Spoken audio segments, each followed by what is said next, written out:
Hello guys, this is GOSU. Today I wanted to briefly talk about the current state of the game. Rise of Kingdoms developers have been putting out excellent set of updates lately, and the game has improved quite drastically over the last 2 years. There's some glitches and some downsides, but majority of the updates have been very positive in my opinion.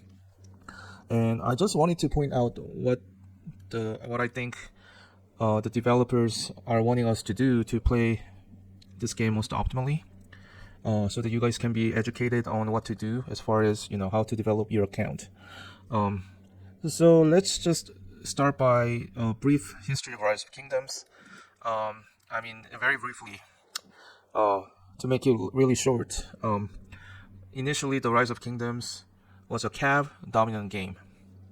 Cavs were fast, they were meta, they were good at rallies, um, and everyone kind of had to have multiple cav marches, uh, and that was the meta. And now, I think last 1 or 2 years, the developers have been pushing infantry really hard, um, with the smite, you know, mechanism, as well as the release of Luce, which is probably still the best commander in the game. They have made infantry single-handedly the most powerful troop type to invest in, and now it is viable to run 3 marches of infantry alone, and those 3 marches will do better than other troop types.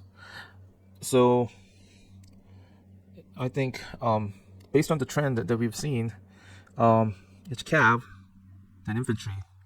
The next is archers. And I think archers are in a really bad spot right now. I think what made the developers work on infantry, making it stronger, was that a lot of people were complaining. So I think if there are enough archer mains that complain about how weak the archers are, I mean, they may fasten the timeline as to when the archers will be overpowered. But I still think, down the road, I think they are gonna release something very drastic, very unusual, very unique mechanism that's gonna make archers great again. So that's what I think. So there was a time of cavalry, and now is an infantry era, and the archer era is coming.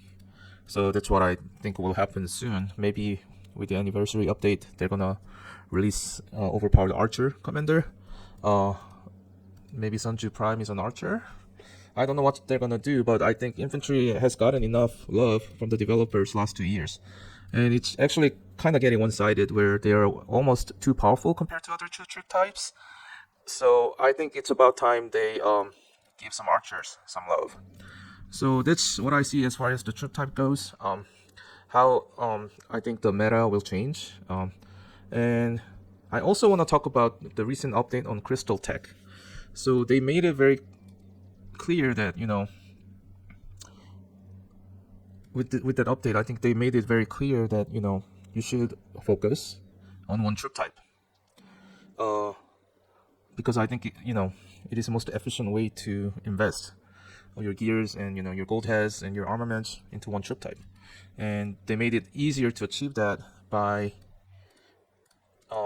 making a crystal tech, divided it into separate upgrades for each troop type. You don't have to have all troop types upgraded in order to advance into the next crystal tech. So what I haven't seen the full crystal tech, the newest version of that yet. But what I understood based on their update notes was that now you just have to have one troop type technology maxed out before you can proceed into the next technology. So what I mean by that is you don't have to have all for the same technology. You don't have to have 4 different troop types maxed out. So I think that kind of tells us that it may be beneficial to have just one troop type army, and you're gonna benefit from the tech. You're gonna be more crystal efficient. You don't have to spend as much crystals, and there are other benefits, like the city scan. Like I have an infantry 15% health city scan, uh, and I just have to upgrade the infantry side of technology. So I think Lilith understands that it's a really heavy investment to cover all three different troop types. For most players, I still think the whales and krakens they can invest in all troop types, but anything less than that, I think one troop type is a better strategy uh, for most players in this game. So they're making it easier to do that. And I know most content creators still pushing for investing in all different troop types, but I'm here to tell you guys in the first place that they may not be the meta anymore with this new crystal technology and increasingly costly equipment and more frequent commander releases. You're not going to be able to keep up simply. So I mean, this kind of goes along with the video I made earlier about 1+1 strategy. You want to have one investment into just one troop type, either infantry, cavalry, or archers, and then have one or two marches of siege on the side. I still think that's valid, and that thesis is improved by the developer now proposing a new crystal tech. I almost feel like they want us to invest in just one troop type at this point. So that's what I think. And as far as the crystal tech, letting you able to upgrade health and defense now, I think they're just trying to make you feel more flexible as far as your investment in equipment goes, so that you don't feel as bad if you made a mistake and things like that.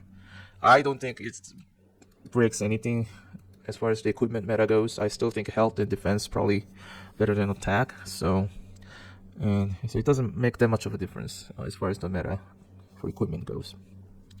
As far as long term that this game is going, I think eventually they're gonna put out some kind of revolutionary, update. I believe, okay, because I was at the LA gathering last year, and they mentioned something about the gun technology.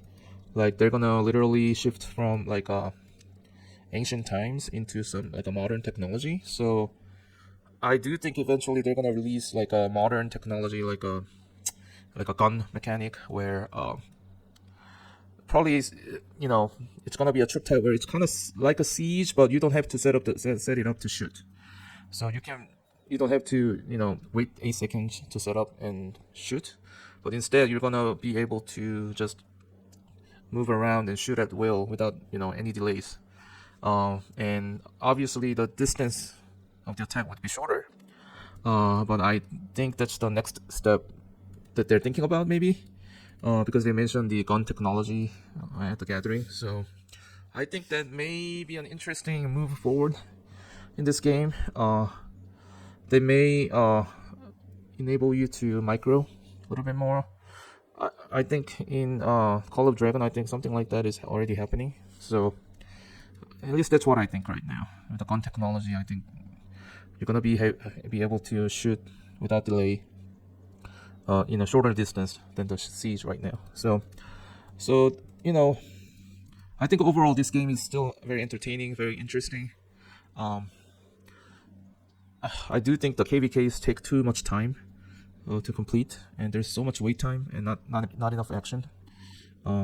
So I do believe they mentioned something about they're gonna release a mode where you can just fight between other kingdoms. So I hope they are able to balance that well. Maybe that's like a KVK alternative that we can use. But we'll have to see. I think the developers they know what they're doing for the most part, and they've been doing a great job in my opinion. I think it just needs a little bit more easier way for new players to kind of catch up. I think that's the biggest issue right now. But otherwise, I think the game is great, and I plan to continue to play this game. So yeah, so that's my brief thoughts about the state of the game right now, both short term and long term. And that's about it, guys. See ya.